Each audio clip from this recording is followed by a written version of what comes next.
Hi everyone, so today we're going to learn about Tokugawa, Japan. A key thing from the previous time period, 600 to 1450, is that Japan was heavily influenced by one specific country. And hopefully you're thinking about it, and the answer you come up with is China. So remember, Japan was heavily influenced by China in terms of things like Confucianism, which they adopted into their government, also with the spread of Buddhism. And then another important thing is what was the structure of Japan at this time. So the heading here is powerful daimyo. The daimyo, hopefully you remember, are like the landlords. They're like the nobility. If we were in feudalism in Europe, we'd call them the lords or something like that. And another key thing is that the shoguns ruled in name of the emperor. So remember, Japan, when it became feudal, the daimyo lords were always fighting against each other. Like it says here, powerful daimyo used samurai warriors to conquer more territory, and constant wars led to political disarray. So there was tons of civil war as the daimyo were fighting each other for power and land. And so one of the things that developed in Japan is the role of the shogun, who was the military general who ruled over Japan. And part of his job was to hopefully keep the daimyo in check and prevent some of this civil war from happening. But Japan was still feudal and very decentralized, okay? And so the emperor was still there this whole time, but he was really a figurehead and didn't have much power.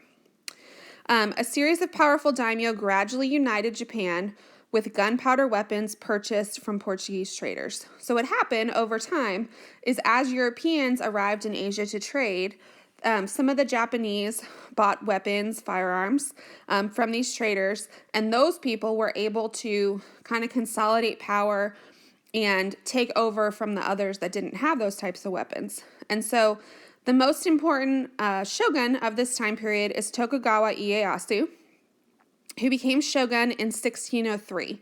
And so his family ruled Japan from 1603 until the mid 1800s, which we'll learn about later.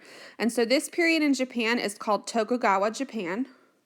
It's also known as the Great Peace because one of the things he did was to end these civil wars in Japan and kind of bring everybody together as one united government. So that's the answer to number 2, why he was significant.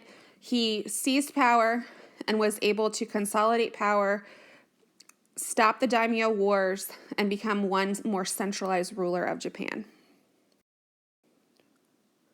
So what were the main goals of this whole system?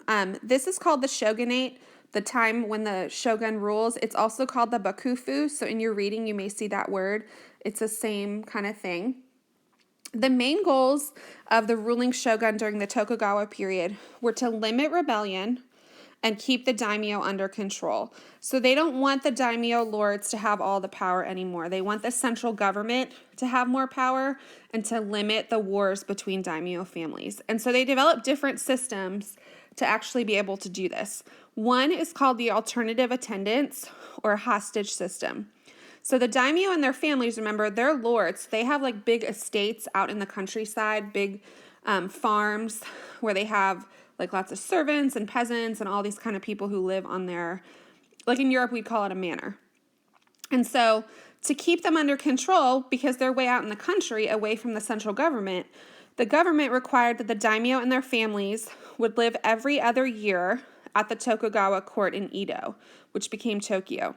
So in this image, you see the daimyo and the samurai and all the people coming in and leaving the city of Edo. So every other year they had to travel there, and all the daimyo would have a home or a palace in the capital where they had to live for a certain period of time to allow the shogun and his officials to kind of keep an eye on them and control what they were doing.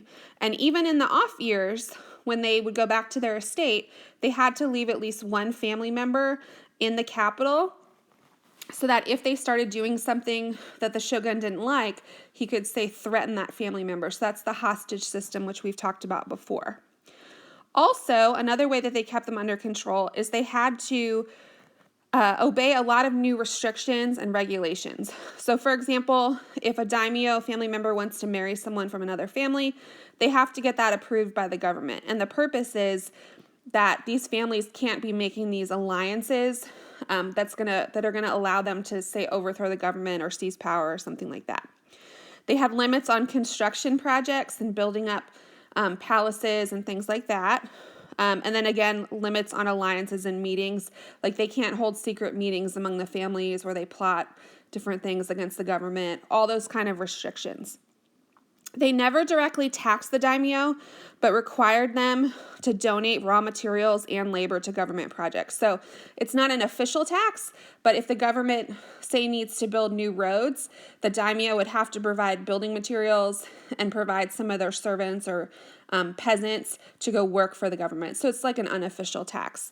And then the last part is a little cut off, but it's basically saying it reorganized Japan into territories to reduce feudalism. So they want Japan now to be structured into like states or provinces run by the government rather than it be seen as like these different territories are for these particular daimyo families. It's just a way of trying to centralize authority over different parts of Japan. So a positive side effect of all of this reorganization politically in Japan is that it definitely helped their economy. Because there was way less civil war, this led to less destruction of farmland and just more people available to be farmers and focus on that rather than focusing always on going to war. And so increased agriculture led to increased population. Eventually, the population grew so much that they even got like a little worried about, are we going to be able to support all these people? And so they tried to limit that. But the positive is that this increased agriculture and population led to increased trade. And so the government did specific things to try to encourage that. They sponsored the building of road networks, like I mentioned before. They increased maritime trade within Japan. So remember, Japan is a series of islands.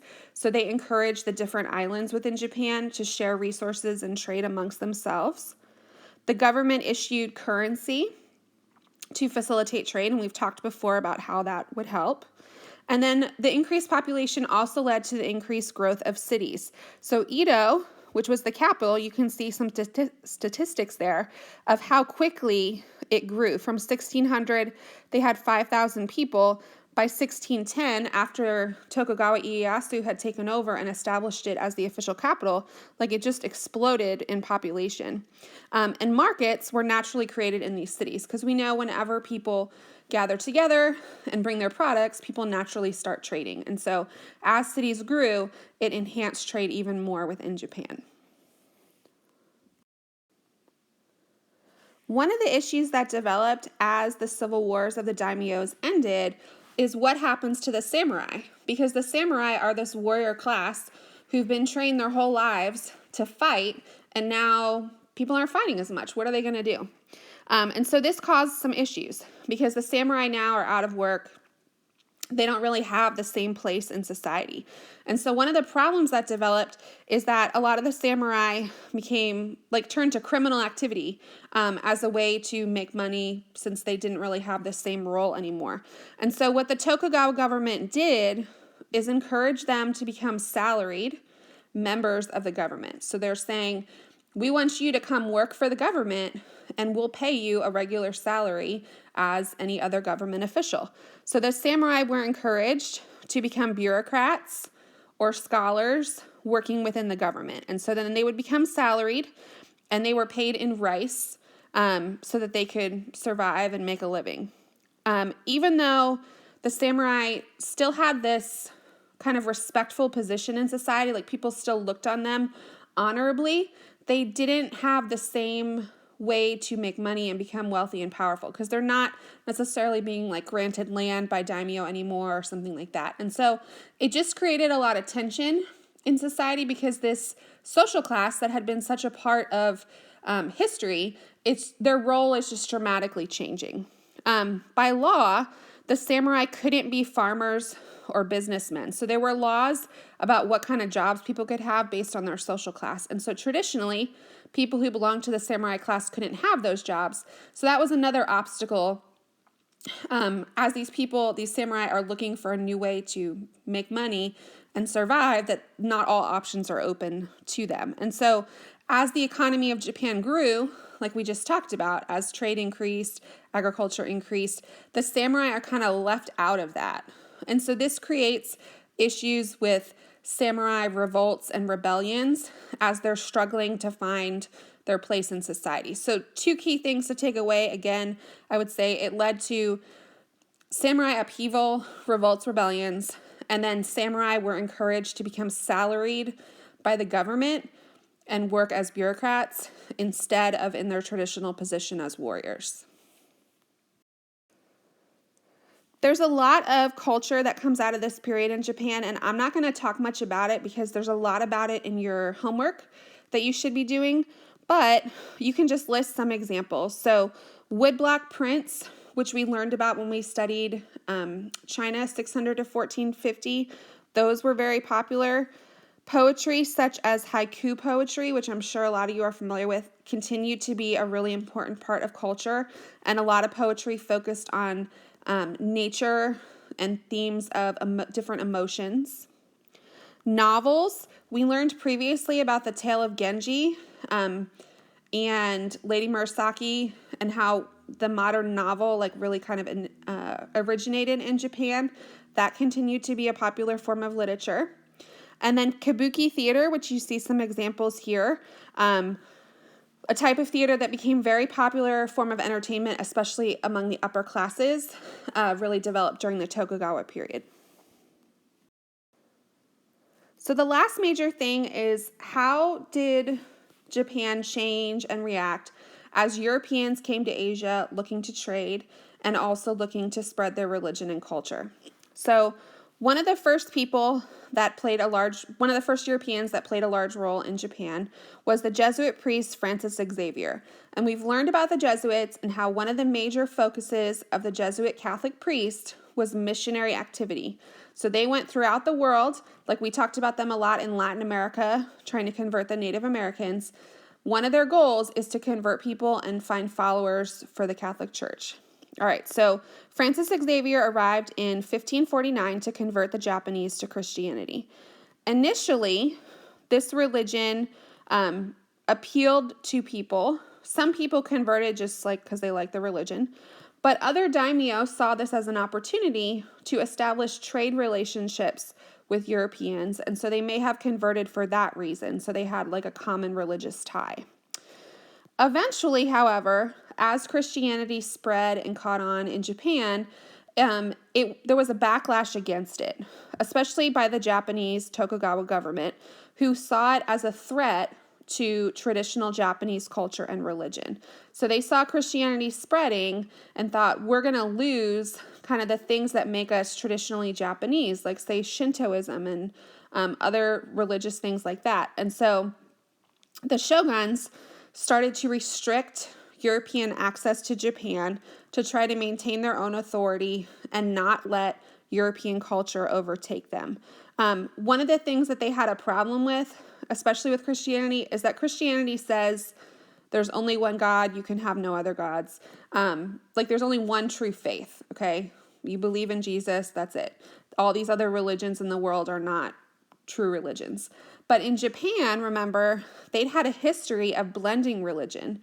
So like they'd had Shintoism, they'd practiced that alongside things like Buddhism. They had elements of Confucianism come in. So people were used to more of a blending of beliefs in a lot of cases.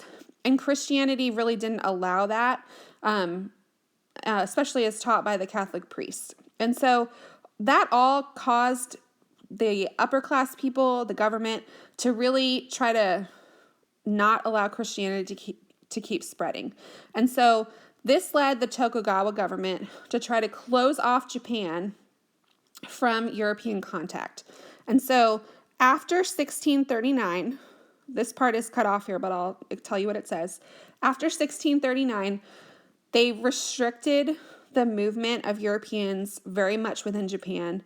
The only group of Europeans that could even come to Japan and trade were the Dutch, who established a special trading relationship with the Japanese, and they were limited only to one port at Nagasaki. So the key thing here is, initially, Europeans came in, they brought religion and technology that Japanese people were interested in, but the Japanese government made a very conscious decision to close off their country to prevent too much European influence from coming in, and they thought that that would help them preserve their culture. And so from the 1600s, from 1639 until the mid 1800s, which we'll learn about later, Japan was mostly what we call a closed country, where there was more limited contact between Japan and Europe than in a lot of other places, like, say, India, where Europeans could come and go much more freely. So that's a quick summary of Tokugawa, Japan.